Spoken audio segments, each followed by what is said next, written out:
த legal voice YouTube சேனலுக்கு உங்களை அன்புடன் வரவேற்கிறேன். நான் உங்கள் அபுபக்கர். நடிகர் விஜய் அவர்களுடைய தமிழக வெற்றி கழகம் கட்சியில இன்றைக்கு நிறைய பிரபலங்கள் இணைஞ்சிருக்கிறாங்க.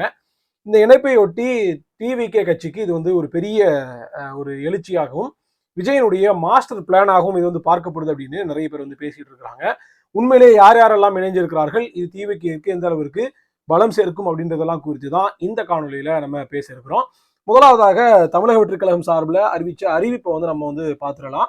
தமிழக வெற்றி கழகத்தின் கொள்கை பரப்பு மற்றும் செயற்திட்டங்களை மேம்படுத்தும் வகையில் திரு டாக்டர் KC அருண்ராஜ் XIRS அவர்கள் கொள்கை பரப்பு பொதுச் செயலாளர் புரோபகண்டா அண்ட் பாலிசி ஜெனரல் செக்ரட்டரி பொறுப்பில் நியமிக்கப்படுகிறார். அதாவது முன்னாள் XIRS அருண்ராஜ் அப்படின்றவர் இந்த கொள்கை பரப்பு பொதுச் செயலாளராக நியமிக்கப்பட்டார் அப்படின்னு சொல்லிட்டு ஒரு அறிவிப்பு செஞ்சிருக்கிறாங்க.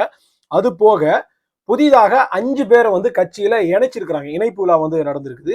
அதுல முதலாவது ஆள் திருமதி R ராஜலட்சுமி, முன்னாள் அதிமுக சட்டமன்ற உறுப்பினர். அவங்கள இணைச்சிருக்கிறாங்க கட்சியில. திரு S டேவிட் செல்வன், முன்னாள் திமுக சட்டமன்ற உறுப்பினர். திரு டாக்டர் A ஸ்ரீதரன், திராவிட முற்போக்கு மக்கள் கட்சி நிறுவனர், முன்னாள் அதிமுக சட்டமன்ற உறுப்பினர். அப்போ 3 பேர், இதோட சேர்த்து 3 பேர், 2 பேர் அதிமுக இருந்தும் ஒருத்தர் திமுக இருந்து இணைக்கப்பட்டிருக்கிறாங்க. திரு டாக்டர் N மரிய வில்சன், நிர்வாக அறங்காவலர், JPR இன்ஸ்டிடியூட் ஆஃப் டெக்னாலஜி தலைவர். இவங்களையும் இணைச்சிருக்கிறாங்க. 5ஆவதாக திரு சுபாஷ் அப்படின்னு சொல்லப்படக்கூடிய ஒரு முன்னாள் மேஜிஸ்ட்ரேட் நீதிபதி நாகர்கோவில் இருந்து இவங்களையும் இணைச்சிருக்கிறாங்க. அப்போ ஒரு கல்வி நிறுவனத்திலிருந்து ஒருத்தங்க, ஒரு முன்னாள் நீதிபதி, 3 முன்னாள் சட்டமன்ற உறுப்பினர்களை டிவிகே கட்சியில அதிகாரப்பூர்வமா இன்றைக்கு இணைச்சிருக்கிறாங்க. ஒரு ஆளுக்கு கொள்கை பரப்பு பொதுச் செயலாளர் அந்த பதவியும் வழங்கப்பட்டிருக்கக்கூடியதை நம்மளால பார்க்க முடியுது. டிவிகே ரசிகர்கள் கொண்டாடிட்டு இருக்கிறாங்க. இந்த சமயத்துல இந்த இணைஞ்சாங்க இல்லையா, இவங்கள்ட்ட எல்லாம் கேட்கும்போது, குறிப்பாக இந்த முன்னாள் IRS இருக்காருல்ல அந்த அருண்ராஜ், அவர்கிட்ட கேட்கும்போது நீங்க டிவிகேலயே இணைஞ்சிங்க, என்ன காரணம் அப்படின்னு கேட்கும்போது அவர் தன்னுடைய காரணமா சொல்றது என்னன்னா, இந்த கட்சியில தான் கொள்கை பிடிப்பு உண்மையாக இருக்குது, அதனால இந்த கட்சியில நான் இணைஞ்சேன் அப்படின்னு சொல்லிட்டு ஒரு கருத்து சொல்றாரு. அப்ப இவரை கொள்கை பரப்பு பொதுச் செயலாளராக போட்டிருக்காருல்ல, அப்ப இவருக்கும் டிவிகேல இருக்கக்கூடியவர்களுக்கும் அதனுடைய ஆதரவாளர்களுக்கும் சேர்த்து நம்ம ஒரு கேள்வி முன்வைக்க வேண்டியது இருக்குது. ஐயா கொள்கை பரப்பு பொதுச் செயலாளர் அவர்களே, நீங்க கொள்கை பிடிப்பு இருக்குதுன்னு சொல்றீங்கல்ல, முதல்ல என்ன கொள்கை டிவிகே கிட்ட இருக்குது அப்படின்ற கேள்வியை நம்ம எழுப்புறோம். ஏன்னா இப்போ ஒரு பிரச்சனையை பேசிட்டு போறதுல, ஒரு இஷ்யூ அட்ரஸ் பண்றதுல எந்த ஒரு மேட்டரும் இல்லை. அது எல்லாருமே சொல்லுவாங்க. சாதாரண ஒரு சாமானியன் கூட இங்க பிரச்சனை இருக்குது, அதுல பிரச்சனை இருக்குது, கல்வியில பிரச்சனை இருக்குது, சட்டம் ஒழுங்கு சீர்கட்டு இருக்குது, ஊழல் நிறைஞ்சிருக்கு அப்படின்னு வாய்மொழியாக சொல்லிட்டு போயிடலாம். ஆனா இதற்கெல்லாம் மாற்றாக என்ன திட்டங்களை வச்சிருக்கிறீங்க? ஊழல்னா அதை எப்படி ஒழிப்பீங்க? கல்வியில சிக்கல் இருக்குன்னா அதை எப்படி மேம்படுத்துவீங்க? அரசு பள்ளிக்கூடங்கள், அரசு கல்லூரிகளுக்கு சிக்கல் இருக்குது அப்படின்னா அந்த கல்வி திட்டத்தை எப்படி மேம்படுத்துவீங்க? அது மாதிரி அரசு மருத்துவமனை தரமற்று போயிருக்குது, இது எப்படி மாற்றுவீங்க? தரமான சாலைகள் இல்ல, குடிநீர் வசதி இல்ல, போக்குவரத்து பிரச்சனைகள் இருக்குது, எல்லாவற்றிலும் ஊழல் நடக்குது, நிர்வாக சீர்கேடுகள் இருக்குது. இப்படி இருக்குது அப்படின்னா இதை வாய்மொழியாக சொல்லிட்டு போறது ரொம்ப ரொம்ப எளிது. அப்போ உண்மையான கொள்கை என்பது ஒரு இஷ்யூவை அட்ரஸ் பண்றது இல்ல, ஒரு பிரச்சனை இருக்குன்னு சொல்றது இல்ல, அதற்கான தீர்வை கொடுப்பதுதான் உண்மையான கொள்கை. அப்படி பார்த்துட்டோம்னா தமிழ்நாட்டில் இருக்கக்கூடிய சிக்கலுக்கு விஜய் அவர்களிடமிருந்து, டிவிகே கட்சியிடமிருந்து, இந்த கொள்கை பரப்பு பொதுச் செயலாளர் இவர்களிடமிருந்து என்ன தீர்வை இதுவரைக்கும் அவங்க முன் வச்சிருக்கிறாங்க? கட்சி ஆரம்பிச்சு கிட்டத்தட்ட 1 வருஷத்துக்கு மேல ஆகி போச்சு. 1ஆம் ஆண்டு விழா கொண்டாடியாச்சு, மாநாடு லட்சக்கணக்கான மக்களை கூட்டி போட்டாச்சு. இவ்வளவு நடந்ததற்கு பிறகாகவும் கூட இதுவரைக்கும் எந்த பிரச்சனைகளுக்கான தீர்வை இவர்கள் சொல்லி இருக்கிறாங்க? இதுவரைக்கும் அப்படி ஏதாவது சொல்லி இருக்கிறாங்களான்னா எந்த தீர்வையும் சொல்லல. மேம்போக்கான ஒரு அரசியலை, பரந்தூர்ல பிரச்சனையா அங்க போயிட்டு ஒரு 10 நிமிஷம் பேச வேண்டியது, இங்க ஏதாவது தலைவர்களுடைய நினைவு நாட்கள் வருதா, பிறந்த நாட்கள் வருதா, ஒரு மாலையை போட வேண்டியது, இப்படி சுகபோக அரசியலை செய்கிறார்களே தவிர மக்களுக்காக, மக்களுடைய உரிமை குரலாக இவர்கள் ஒழித்திருக்கிறார்களா என்று பார்த்தால் இல்லை. அதுக்கு காரணம் என்னன்னா, இவர்கள் கள அரசியலில் இருந்து இவர்கள் வந்தவர்கள் இல்லை. விஜயாக இருக்கட்டும், அவருடைய கட்சி சேர்ந்த புஷி ஆனந்தாக இருக்கட்டும், மேல்மட்ட பொறுப்புல இருக்கக்கூடிய ஆதவ் அர்ஜுனாவாக இருக்கட்டும், இப்படி எல்லோரும் எல்லாமே ஒரு எலைட் கிளாஸ்ல இருந்து வந்தவங்க. அப்ப இவர்களுக்கு மக்கள் பிரச்சனையோ ஒன்றுமே தெரியாது. அரசினுடைய அடிப்படை என்ன? மக்களிடத்தில் செல், மக்களிடம் கற்றுக்கொள், மக்களுக்காக பேசி போராடு, மக்களுக்கான தீர்வை கொடு, இதுதான் அரசினுடைய அடிநாதமே. அப்ப இவர்கள் மக்களிடத்திலிருந்து வந்தவர்களும் இல்லை, மக்களிடத்தில் சென்றவர்களும் இல்லை, மக்கள்கிட்ட அரசியலை படித்தவர்களும் இல்லை, மக்களுக்கான தீர்வையும் இவர்கள் ஒருபோதும் சொல்ல போவதில்லை என்பதை தெள்ள தெளிவாக நமக்கு தெரியுது. இன்னும் சொல்ல போனா நீங்க பாருங்க, கட்சி ஆரம்பிச்சு கிட்டத்தட்ட ஓராண்டுகள் ஆகிவிட்டது.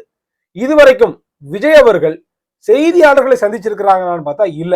பத்திரிகையாளர்களை சந்திப்பதுல ஒரு அரசியல் கட்சியினுடைய தலைவருக்கு நாளைக்கு சிஎம் நாற்காலியில் உட்கார போறேன்னு சொல்லப்படக்கூடிய விஜய்க்கு என்ன தயக்கம்? இந்த கேள்விக்கு மட்டும் பதில சொல்லுங்க. இல்லையே, இது வரைக்கும் சந்திக்கவில்லையே.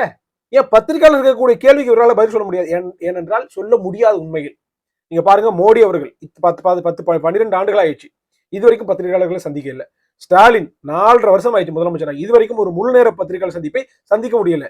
இதுக்கு 2 காரணம். ஒன்னு, பத்திரிகையாளர் கேள்வி கேட்டாங்கன்னா அதற்கு பதில் சொல்லக்கூடிய அளவுக்கு போதிய அளவுக்கு ஸ்டஃப் இருக்காது, சரக்கு இருக்காது. அப்போ பதில் சொல்ல முடியாம ஏதாவது உளறி கொட்டிடுவாங்க. ஒண்ணு. 2வது, ஆட்சியின் மீதான குற்றம். ஏதாவது ஒரு குற்றம் நடந்திருக்கும். பொள்ளாச்சி சம்பவத்துக்கு என்ன சொல்றீங்க, அண்ணா யூனிவர்சிட்டிக்கு என்ன சொல்றீங்க, தமிழ்நாடு அரசுக்கு இவ்வளவு கடன் இருக்குது, இதுக்கு என்ன பதில் சொல்றீங்க, இப்படின்னு பல கேள்விகளை கேட்பாங்க. ஆட்சியினுடைய குற்றத்தின் காரணமாக பதில் சொல்ல முடியாத நிலைமை. அப்போ ஒன்னு அறிவின்மை, இன்னொன்னு இந்த ஆட்சியினுடைய குற்றத்தன்மை. இது 2 நாளையும் தான் ஒருத்தர், ஒரு அரசியல்வாதி பத்திரிகையாளரை சந்திக்க முடியாத நிலைமை ஏற்படும். விஜயை பொறுத்த வரைக்கும் அவருக்கு வந்து என்ன, இது வரைக்கும் ஆட்சியில இல்ல. அப்ப நீங்க இந்த உங்க ஆட்சியில இப்படி நடந்துச்சுன்னு பத்திரிகையாளர் கேள்வி கேட்க போறது இல்ல. அடிப்படை பத்திரிகையாளர் என்ன கேள்வி கேட்பாங்க, தமிழ்நாட்டில் இந்த பிரச்சனை நடக்குது, இதுக்கு என்ன தீர்வு, இதுக்கு உங்களுடைய நிலைப்பாடு என்ன, கமலஹாசன் கன்னட மொழி கொடுத்து தமிழ் மொழி கொடுத்து பேசி இருக்கிறாரு, இதுல உங்களுடைய நிலைப்பாடு என்னன்னு கேள்விகளை கேட்பாங்க.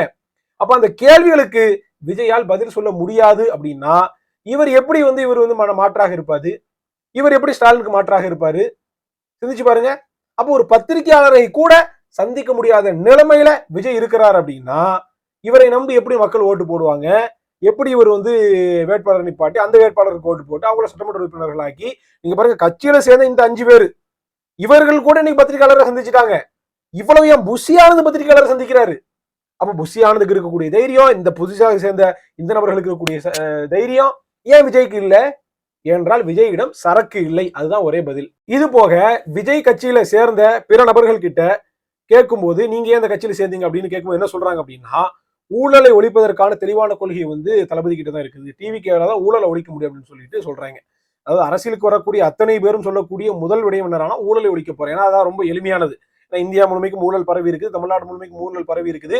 எந்த கிராமத்தினுடைய எந்த அரசு அலுவலகத்துக்கோ அரசு பணியாளர்கள் யாரை சந்திக்க போனாலும் தமிழ்நாடு முழுமைக்கும் இந்தியா முழுமைக்கும் ஊழல் புறையொடிப்பு இருக்கிறதுல மாற்று கருத்து இல்லை. கண்டிப்பாக ஊழல் ஒழிக்கப்படணும்.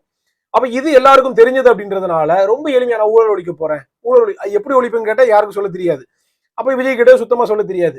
அப்ப இவரும் என்ன சொல்றாருன்னா ஊழலை ஒழிப்பதற்கான கொள்கை வந்து விஜய் கிட்ட தான் இருக்குது அப்படின்னு சொல்லிட்டு சொல்றாங்க. இப்போ ஊழலை ஒழிக்க வந்த உத்தமர்கள் விஜய், அவருடைய கட்சிக்காரங்க தாவேகா அப்படின்னா இவருடைய நிலைப்பாடு யார் யாரெல்லாம் ஊழல் செய்தார்களோ அவர்களுக்கு எதிராக எல்லாம் இருக்கணும், அப்படித்தானே? இப்ப திமுக ஊழல் கட்சி, மாற்று கருத்தே இல்லை. திமுக பொன்முடி ஊழல் குற்றச்சாட்டுல வந்து குற்றவாளி என்று அறிவிக்கப்பட்டிருக்காரு. இன்னும் எத்தனையோ பேருக்கு மேலே அமலாக்கத்துறையினுடைய சோதனைகள் போயிட்டு இருக்குது. செந்தில் பாலாஜில இருந்து, அனிதா ராதாகிருஷ்ணன்ல இருந்து, துரைமுருகன்ல இருந்து, அவர் மகன்ல இருந்து, கௌதம சிகாமணில இருந்து, ஏபாவல்ல இருந்து, ஐபிரிசாமில இருந்து வரிசையா பட்டியல் போய்கிட்டே இருக்கும். மாற்று கருத்தே இல்லை. எல்லாரும் ஊழல் பேர்வழிகள் தான். இப்ப திமுக ஊழல் கட்சி அப்படின்றதுல எந்த மாற்று கருத்தும் இல்லை. திமுக மேல எந்த மாதிரியான ஊழல் குற்றச்சாட்டுகளை தாவேகா வைக்கிறதோ, எப்படி விஜய் வைக்கிறாரோ அதே மாதிரியான குற்றச்சாட்டுகளை யார் மேலேயும் வைக்க முடியும்? அதிமுக மேலையும் வைக்க முடியும். ஏன்னா அதிமுக மேலையும் அத்தனை பேர் மேலையும் என்ன இருக்குதுன்னா ஊழல் குற்றச்சாட்டுகள் இருக்குது. தங்கமணி மேல இருக்குது, எஸ்பி வேலுமணி மேல இருக்குது, எடப்பாடி பழனிசாமி எல்லார் மேலையும் இந்த ஊழல் குற்றச்சாட்டு இருக்குது. இன்னும் சொல்ல போனால் ஊழலுக்காக தண்டிக்கப்பட்டவர்கள் சசிகலாவும் ஜெயலலிதாவும் சொத்து குவிப்பு வழக்குல. அப்போ ஒரு பக்கம் திமுகவை பேசக்கூடிய இந்த தாவேகா எதற்காக அதிமுக குறித்து வாய் திறக்க இருக்குது? கட்சி தொடக்க மேடையிலிருந்து திமுகவை கொள்கை எதிரியாக பேசுறீங்க, வரவேற்கிறோம், வாழ்த்துறோம். அதே நேரத்துல அதிமுகவையும் அதே தராசுல நீங்க வைக்க மறுக்கிறீங்க. அதிமுக ஊழல் கட்சி இல்லையா? அதிமுக ஆட்சி சரியான ஆட்சியா? தூத்துக்குடியில படுகொலை செய்யப்பட்டாங்களே, அது சரியான ஆட்சியா? அதிமுகல தமிழ்நாட்டினுடைய அத்தனை உரிமைகளையும் காவு கொடுத்தாங்களே அதிமுக, அவர்களே எதிர்க்க மறுக்கிறீங்க. இப்ப நாம என்ன சொல்றோம் அப்படின்னா, நீங்க ரெண்டையும் சம அளவுல சமதராசுல வைங்க. ஒரு கண்ணுல வெண்ணையும் ஒரு கண்ணுல சுண்ணாமையும் வைக்காதீங்க.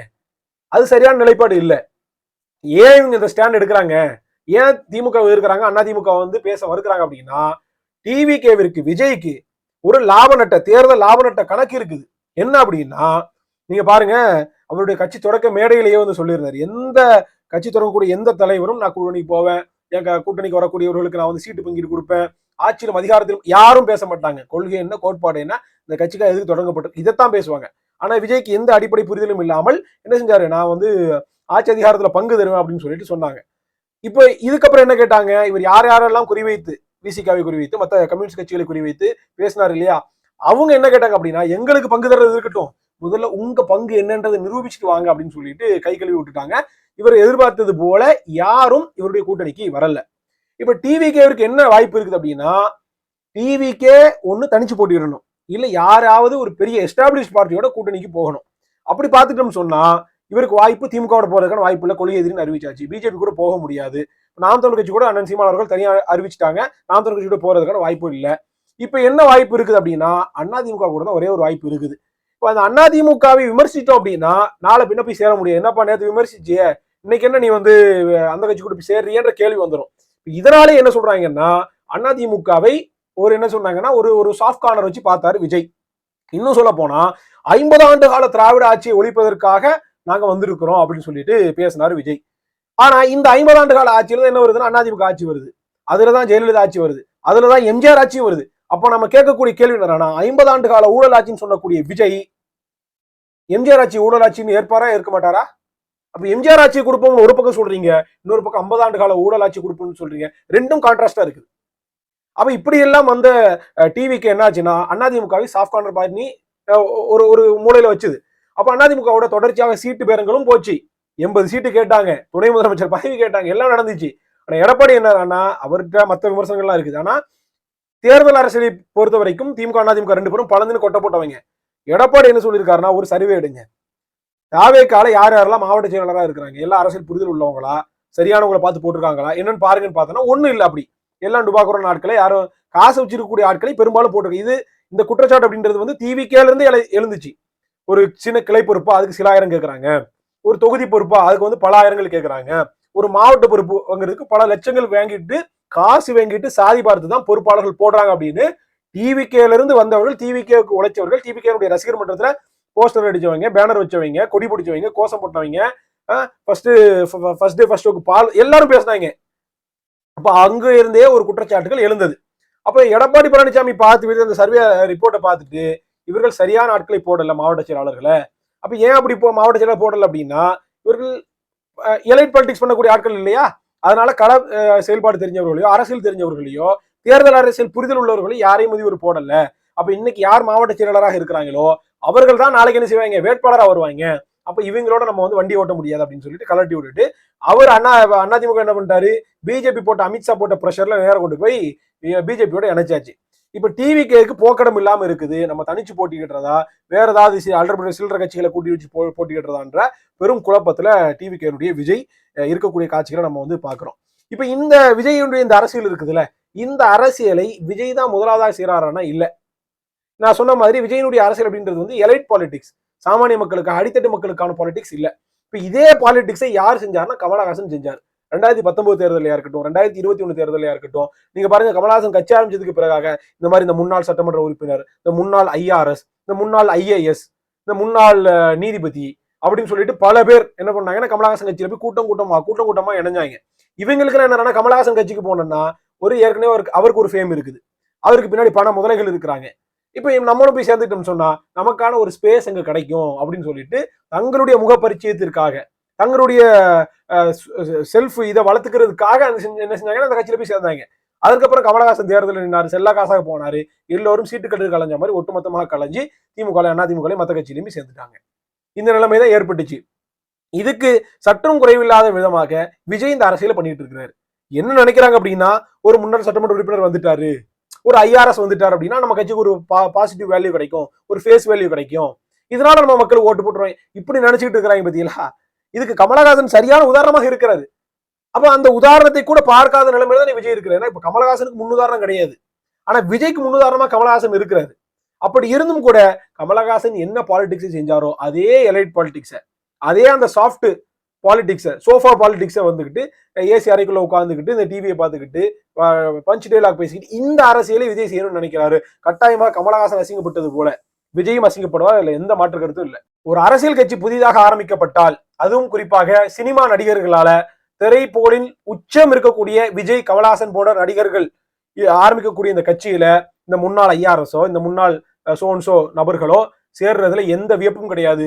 இவர்களால மக்கள் அரசியலை புரிந்து கொள்ள முடியாது, மக்களுக்கான தேவையை இவர்களால பூர்த்தி செய்ய முடியாது, மக்களுக்கான பிரச்சனைகளை இவர்களால வந்து தீர்க்கவோ களத்தில் இறங்கி போராடவோ அதற்கான தீர்வை வாங்கி கொடுக்க ஒருபோதும் முடியாது. நாம் ஒன்றுதான் கேட்கிறோம், இவர்களுக்கு பின்னாடி என்ன இருக்கு அப்படின்னா எங்களுக்கு பின்னாடி திரை பிரபலங்கள், நாங்க எங்களுக்கு பின்னாடி ரசிகர்கள் இருக்கிறாங்க, இன்னைக்கு வந்து தொண்டர்களா இருக்கிறாங்க, இவர்கள்லாம் வந்து வேலை செய்வாங்க, நாங்க வந்து ஒரே நாள்ல அமைச்சர் பட்டியெல்லாம் தயார் பண்ணி நாங்க வந்து இப்பயே ஆட்சியை பிடிச்சி பெரிய தமிழ்நாட்டுல பாலாறும் தேனாரும் ஓட வச்சிடும் அப்படின்ற சினிமா பாணி பாலிடிக்ஸ் தான் இவர்கள் செஞ்சுட்டு இருக்கிறாங்க. சத்தியமாக கமலஹாசன் பட்ட அதே பாடத்தை விஜயும் படுவார். நான் வெளிப்படையாக அப்பயே சொன்னேன், கமலஹாசன் நம்பி ஏமாறாதீங்க. அது வந்து என்ன சொல்ற, ஒரு ட்ரோஜன் குதிரை, அது நிலைக்காது, அது வந்து காத்துல பறக்கக்கூடிய சோள பொறி அப்படின்லாம் வந்து சொன்னோம். ஆனா கமலஹாசனை நம்பி லட்சக்கணக்கான மக்கள் ஓட்டு போட்டாங்க.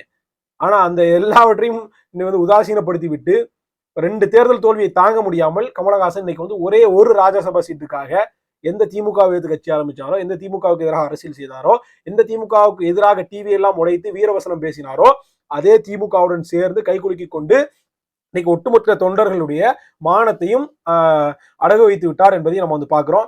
இதே நிலைதான் சத்தியமாக நாளைக்கு விஜய்க்கு ஏற்படும்.